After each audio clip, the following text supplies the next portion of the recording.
In an age of sleight of hand financial affairs, where at any moment we are left penniless, we often wonder how could practically every American become so destitute. If we retrace history to the height of the Great Depression, back in 1933, this is when a pivotal piece of legislation, in the form of an executive order by President Franklin Roosevelt, started what is known today as the straw man conspiracy. Questions have to be asked as to what exactly is a straw man and how it is used to manipulate the financial world as we know it today. First, we have to understand the terminology. A straw man is a common type of argument and is an informal fallacy based on the misrepresentation of an opponent's argument. To be a successful straw man requires that we are ignorant or uninformed of the original argument.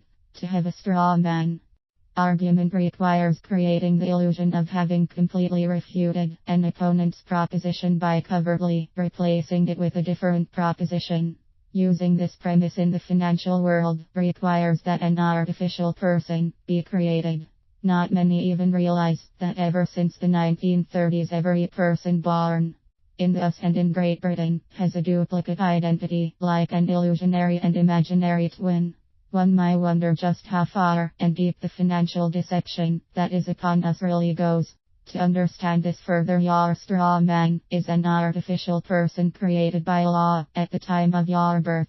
The inscription of an all capital letters name on your birth certificate, which is a document of title and a negotiable instrument, means your lawful Christian name of birthright was replaced with a legal corporate name of deceit and fraud. Your name in upper and lower case letters, say John Smith, has been answering when the legal person, your name in all capital letters John Smith, is addressed, and therefore the two have been recognized as being one and the same. When you John Smith, the lawful being, distinguish yourself as another party than the legal person, the two will be separated. Legally, since your birth, your artificial person has been considered a slave or indentured servant to the various federal, provincial and municipal governments via your state-issued, state-created birth certificate in the name of your all-caps person. Your birth certificate was issued so that the issuer could claim exclusive title to the legal person created. This was further compounded when you voluntarily obtained a driver's license and a social security number. The state even owns your personal and private life through your state-issued marriage license, issued in the all-caps names. You have had no rights in birth, marriage, nor will you have them even in death unless you recapture your straw man. Believe it or not, the names on tombstones in cemeteries are all capitalized. The state holds the title to your legal person it created via your birth certificate until John Smith, the rightful owner, the holder in due course of the instrument, that is yourself, reclaims or redeems it.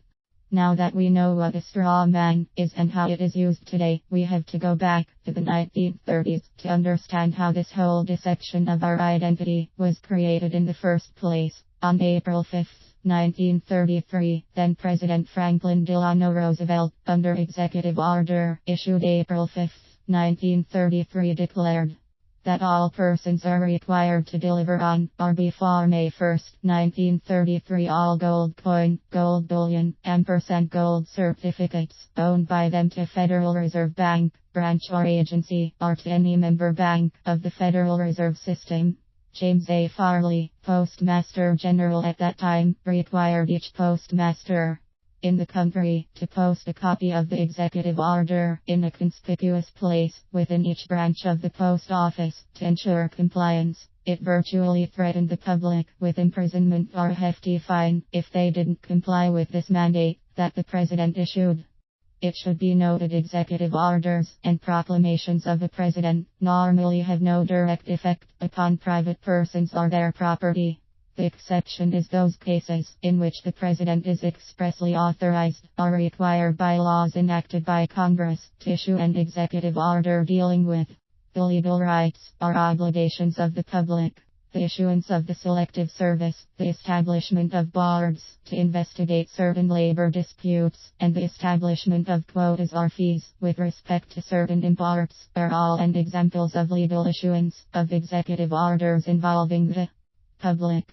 The discretionary powers of the president became more evident back in 1933, even though FDR was not expressly authorized to issue that executive order demanding the public to relinquish their privately held gold. 2 months after this executive order was issued, the Senate and the House approved a joint resolution to suspend the gold standard. This move was designed to increase the money supply in order to boost the economy. This joint resolution assured uniform value to the currency of the United States.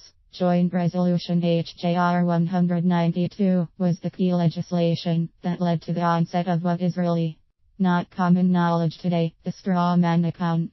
Or in any amount of money of the United States measured thereby is declared to be against public policy, and no provision shall be contained in or made with respect to any obligation hereafter incurred.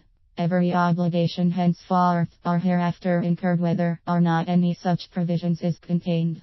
Expecting currency is payable in money of the United States, including Federal Reserve notes and circulating notes of the Federal Reserve banks and all our other national banks. What HJR 192 did was it superseded public law. What passes as law today is only color of law, replacing it with public policy.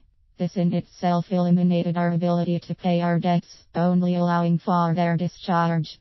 When we use any commercial paper, like checks, drafts, warrants, Federal Reserve notes, etc., and accept it as money, we simply pass the unpaid debt attached to the paper on to others, by way of our purchases and transactions. This unpaid debt, under public policy, now carries a public liability for its collection. What we have now is all debt is public. Thus government, in order to provide necessary goods and services, created a commercial bond, the promissory note, by pledging the property, labor, life and body of its citizens as payment for the debt. This commercial bond now made a slave practically out of every man, woman and child, and thus we became nothing more than human resources and collateral for the debt. How this was done was really the work of Congress back in 1933 without our knowledge or consent. This was done through the filing of our birth certificates. The United States government, our duly elected and appointed administrators of government, took and still do today certified copies of all our birth certificates and place them in the Department of Commerce as registered securities. It is these securities, where each one carries an estimated value of $1 million, have been and still are circulated around the world as collateral for loans, entries on the asset side of ledgers, just like any other security. There is just one small problem: we the people didn't authorize this. When we look deeper into our federal government, the United States is a District of Columbia corporation. Our own government is a foreign corporation with respect to state. Here is where we find the straw man. Since a corporation is a fictitious person, it cannot function by itself in the real world. It needs a conduit, a transmitting utility, a liaison of some sort, to connect the fictional person and fictional world in which it exists to the real world. This is all substantiated in Volume 20. Corpus Juris Sec 1785 and in NY Merriam 36 NE 505 1441 SO 1973 14 L 287.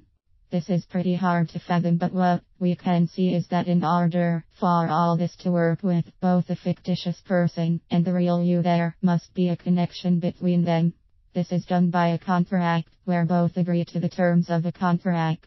How this is done is through government created shadows, a fictional man with the same name as the real you. The fictional you was created at the issuance of your birth certificate, when they print your name in all capital letters or placing last name first. Now we have a government that has created fictitious persons, created by the real you being born using our birth certificates. In essence, the government created a shadow, a straw man with the same name as the real you. A person set up to serve as a cover for a usually questionable transaction. A nation of straw men has put this nation's financial markets at the center of controversy, where it basically is a house of cards that at any time could and most probably crash down. The straw man can be summed up as an imaginary, passive stand-in for the real participant, a phone, a blind, a person, regarded as a non-entity. The straw man is a shadow, a go-between.